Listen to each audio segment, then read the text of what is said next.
وإذ قال لقمان لابنه وهو يعظه يا بني لا تشرك بالله إن الشرك لظلم عظيم وإذ قال لقمان لابنه وهو يعظه يا بني لا تشرك بالله إن الشرك لظلم عظيم.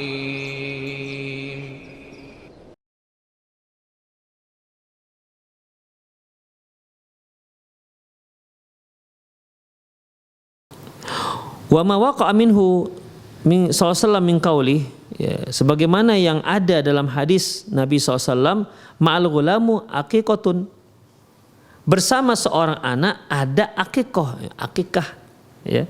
Wa kullu ghulamin murtahinun bi aqiqatihi, dan setiap anak yang lahir itu tergadai dengan akikahnya. Ini bagaimana? Tadi Rasulullah tidak suka dengan nama akikah, tapi ternyata beliau sendiri menyebutkan ma'al ghulami aqiqatun, satu orang laki-laki dengan seorang anak itu harus diakikahkan. Setiap anak yang lahir itu tergadaikan dengan akikahnya. Rasulullah sendiri yang menyebutkan kata-kata akikah. Di atas beliau tidak menyukai nama akikah, beliau lebih cenderung dengan nama nasikah. Faminal bayani lil mukhatabin mimma ya'rifuna anna dzalikal lafzu wal muta'arif indal Arab. Beliau menyebutkan nama akikah karena bagi orang Arab nama akikah itu sudah dimasyhur. Jadi kalau beliau langsung menggunakan nama nasikah, nanti orang Arab nggak paham. Jadi sebenarnya orang Arab ketika menyebutkan akikah, mereka langsung memahami bahwasanya akikah itu adalah hewan sembelihan untuk si bayi, untuk lahiran seorang bayi. Itu yang sudah masyhur di kalangan orang Arab. Tapi karena akikah ini juga bisa diartikan durhaka, makanya Rasulullah nggak menggunakan makna itu. Beliau lebih suka menggunakan lafaz nasikah. Demikian. Lantas kenapa Rasulullah menyebutkan akikah juga? Itu agar orang-orang Arab pada saat itu bisa cepat memahaminya. Demikian ikhwah rahimani Allah wa iyyakum. Wa yumkinul qawlu bi anna Rasulullah takallama bidzalika li bayanil jawaz, atau bisa juga bisa artikan bahwasanya Rasulullah menyebutkan nama akikah sebagai tanda bahwasanya boleh menyebutkan kambing untuk lahiran seorang, kambing yang disembelih untuk lahiran seorang anak boleh dinamakan akikah, tapi lebih afdol nasikah. Demikian li bayanil jawaz menunjukkan boleh. Wa huwa la yunafil qirahati allati asy'ara biha qala sallam la uhibbul ququq. Dan ini menyebutkan tidak menafikan bencinya Rasulullah SAW dengan yang menyebutkan dengan nama bahwasanya akikah itulah uhibbul uquq, aku enggak suka dengan kedurhakaan. Demikian ikhwah. Jadi larangan di sini, kebencian di sini tidaklah sampai jatuh kepada haram. Ya, tapi hanya sampai kepada makruh.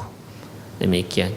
Ya, intinya bahwasanya Rasulullah ketika menyebutkan nama akikah dalam hadis-hadis beliau yang lumayan banyak tentang akikah itu, satu, dikarenakan agar orang Arab cepat pahamnya, karena akikah sudah difahami oleh sebutan akikah sudah bisa dipahami langsung oleh orang Arab, yaitu sembelihan kambing untuk anak yang baru lahir. Adapun nasikah itu gak masyhur di kalangan mereka, makanya beliau menyebutkanlah dengan nama akikah. Demikian. Dan kemudian beliau tak suka dengan nama akikah, beliau menggunakan nama nasikah. Jadi artinya ikhwah, penggunaan nama akikah itu hukumnya makruh. Ya, adapun yang lebih afdol yaitu menyebutkan dengan nasikah. Ingat, nasikah, ya, bukan akikah. Demikian ikhwah rahimanallahu wa iyyakum. Qultu fa idza atlaqa an-nabi sallallahu alaihi wasallam lafzul aqiqah 'ala dzabihati bi'tibari al-muta'arif 'alaihi min al-mukhatabin. Aku katakan bahwasanya ketika Rasulullah kata penulis, aku mengatakan bahwasanya Rasulullah sallallahu alaihi wasallam menggunakan kalimat aqiqah untuk sembelihan seekor kambing, ya, terus seekor kambing, karena kalimat ini sudah masyhur di kalangan orang yang diajak bicara, maka tak masalah, ya, tidak masalah.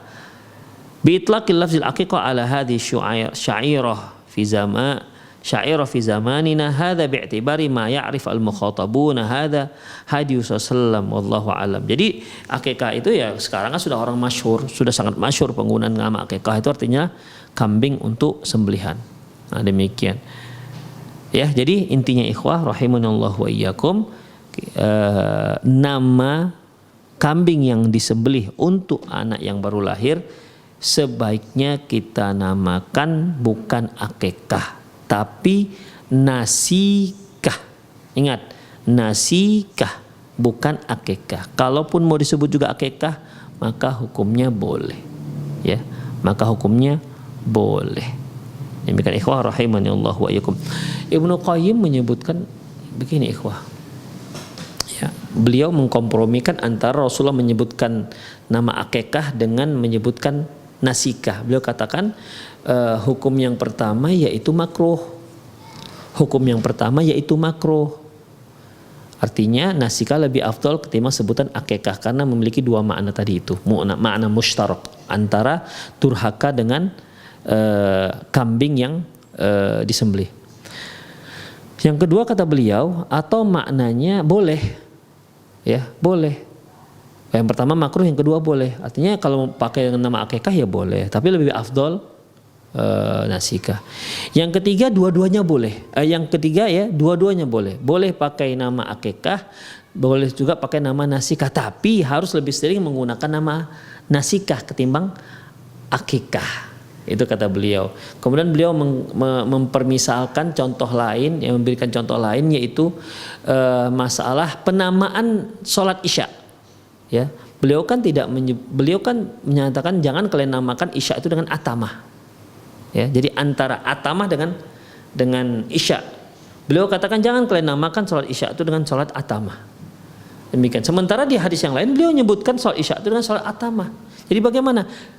Nama sholat isya itu itulah nama yang terbaik. Adapun nama atamah, ya nama atamah, namanya penyebutan ini penyebutan yang makruh, atau boleh sekali-sekali disebut atamah, tapi harus lebih sering disebut dengan isya. Demikian ikhwah rahimanallahu wa iyyakum. Ya, jadi jelaslah bahwasanya menamakan akikah itu sebaiknya sekali lagi kita sebut dengan nasikah bukan bukan akikah. Allahu a'lam bishawab.